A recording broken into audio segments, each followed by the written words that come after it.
ఖమ్మం జిల్లా నేలకొండపల్లిలో లోక్సభ ప్రతిపక్ష నేత రాహుల్ గాంధీ, ఎంపీ ప్రియాంక గాంధీ అరెస్టును ఖండిస్తూ కాంగ్రెస్ నాయకులు ధర్నా చేపట్టారు. కేంద్ర ప్రభుత్వంపై విమర్శలు గుప్పిస్తూ విద్యార్థుల సమస్యలు, నీట్ పరీక్షల అంశంపై నిరసన వ్యక్తం చేశారు. రాహుల్ గాంధీ అరెస్టు ప్రజాస్వామ్యానికి విరుద్ధమని ఆరోపించిన నాయకులు అనంతరం ప్రధాని నరేంద్ర మోదీ దిష్టిబొమ్మను దహనం చేసి నిరసన తెలిపారు.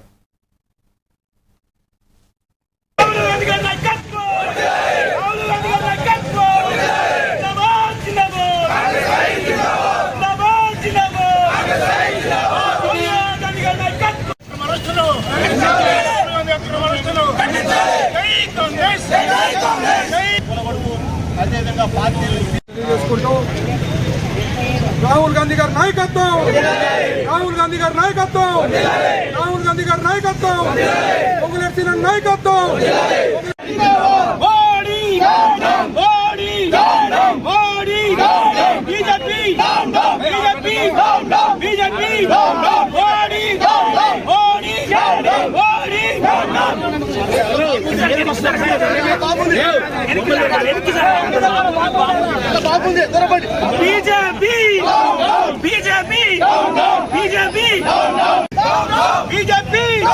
बीजेपी